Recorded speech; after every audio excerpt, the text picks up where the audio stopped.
안녕하십니까. 배준영의 시사톡 11번째 시간입니다.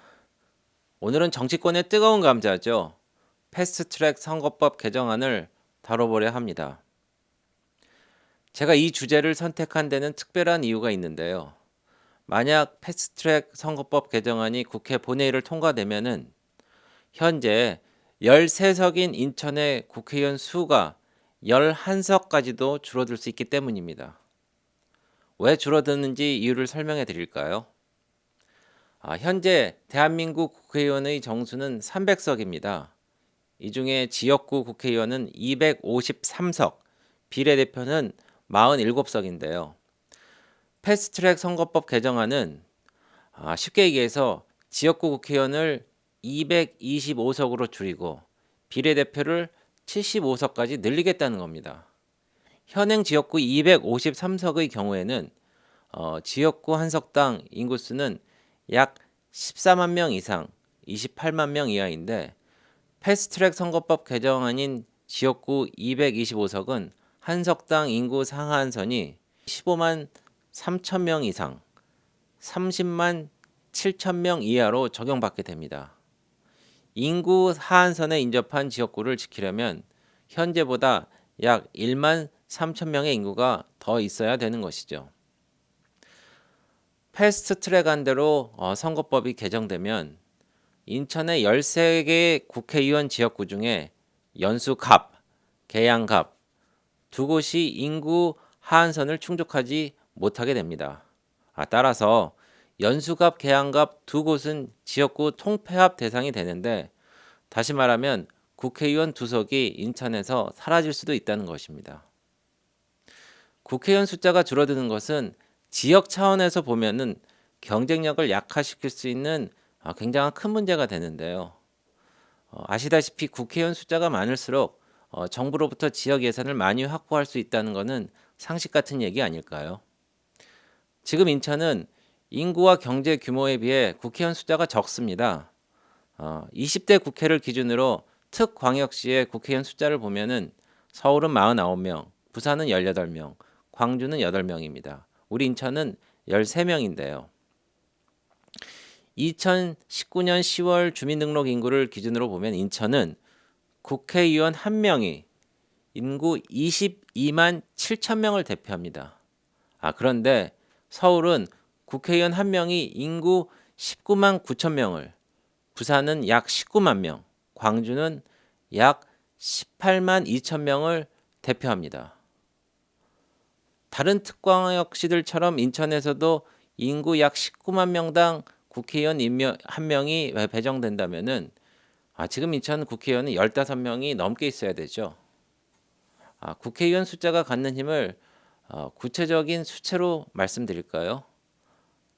부산과 비교해 보겠습니다. 인천은 인구가 약 300만 명이죠. 부산은 약 350만 명입니다. 인천과 부산의 국회의원 숫자는 각각 13명, 18명입니다. 부산이 인천보다 약 16.6%의 인구가 많은데 국회의원 수는 무려 38%나 차이가 납니다. 인구 차이보다 국회의원 수가 2배나 많이 차이 나는 것이죠. 자, 그럼 올해 인천과 부산의 국비 확보 규모를 살펴볼까요? 인천은 3조 800억 원, 부산은 6조 2천억 원을 얻었습니다. 국가로부터 지원을 받는 예산이 무려 2배나 차이 난다는 것이죠. 꼭 국회의원 숫자가 지역의 예산 차이로 귀결된다고 말할 수는 없지만은 이런 국회의원 숫자만 보더라도 저희가 국비 확보에 있어서 굉장한 어려움을 겪는다는 것은 쉽게 유추해 볼 수 있습니다. 결국 이러한 지역의 예산 규모 차이는 지역 발전의 속도와 규모의 차이로 이어지지 않을까요? 그래서 다시 말씀드리지만은 꼭 국회의원 숫자가 이런 지역 발전을 결정적으로 좌우한다고 보긴 힘들지만은 적어도 국가 예산을 확보하는 데 있어서는 굉장히 불이익을 받는다는 것은 자명한 사실입니다. 따라서 패스트트랙 선거법의 개정안은 정치적인 어떤 유불리를 떠나서 우리 지역의 경쟁력을 약화시킨다는 측면에서 매우 불합리한 것입니다. 패스트트랙 선거법에 따라서 지역구가 사라질 수도 있는 연수갑, 계양갑 출신 국회의원은 공교롭게도 모두 더불어민주당 소속이신데요. 아무리 여당 소속 국회의원이라 할지라도 인천의 경쟁력을 약화시키는 선거법 개정안은 당당히 반대해야 된다고 생각합니다.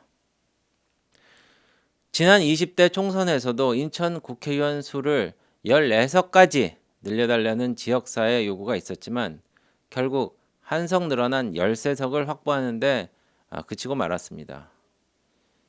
인천의 인구 증가 속도, 경제 성장률들을 고려하면 21대 총선에서는 최소 14석을 확보해야 된다는 목소리가 높습니다. 현재 국회에서는 패스트트랙 선거법 개정안 이외에서도 지역구 240석, 250석 등의 조정안이 논의되고 있는데요. 이거를 완화시키자는 그런 제안입니다. 아무쪼록 선거의 규칙을 정하는 선거법이 국민의 눈높이와 정치적 중립성 그리고 지역 발전을 담보하는 방향으로 개정되길 기대합니다. 그런데 패스트트랙 많이는 들어보셨는데 정확히 뭔지는 모르시겠다고요? 간단하게 말씀드리겠습니다. 패스트트랙은 2015년 일명 국회 선진화법이 마련되면서 신설된 제도인데요. 국회에서 일반적으로 법안을 통과시키려면 상임위원회, 법제사법위원회, 본회의 등을 거쳐야 됩니다. 작게는 각 위원회의 처리 전에 법안심사소위원회도 통과해야 되는데요. 마음을 먹고 법안의 처리를 지연시키려는 그 법안을 4년 내내 제대로 된 논의 한번 못하고 폐기되어 버리는 경우도 왕왕 있습니다. 이처럼 여야 간 대치와 정쟁으로 인해서 국회 법안 처리가 무한정 표류되는 것을 방지하고 시급한 법안을 신속하게 처리하기 위해서 이 패스트트랙이 만들어진 것입니다. 그래서 법안이 패스트트랙으로 지정되면 최대 330일 이후에는 자동적으로 국회 본회의에 상정이 되고 표결을 통해서 법안의 통과 여부를 결정짓게 되는 겁니다. 국회법에는 패스트트랙 지정 안건을 국가안보, 외교, 경제위기 또는 위헌에 따라 신속한 법률 개정이 필요한 사항으로 제한해서 정치적 목적을 위한 법안을 패스트트랙으로 지정할 수 없도록 하는 장치를 마련해 두었습니다. 그런데 이번에 패스트트랙에 지정된 선거법 개정안이 국가안보, 외교, 경제위기가 어떤 관계가 있을까요? 자, 판단은 시청자 여러분께 한번 맡겨보도록 하겠습니다. 오늘 배준영의 시사토크에서는 패스트트랙 선거법 개정안이 인천에 미치는 영향에 대해서 알아봤습니다. 부디 인천의 경쟁력을 강화시키는 방향으로 선거법이 마련될 수 있도록 지역 정치권을 비롯한 시민사회도 한 목소리를 내었으면 하는 바람입니다. 그럼 배준영의 시사톡 이만 마치도록 하겠습니다. 끝까지 시청해 주셔서 대단히 감사합니다.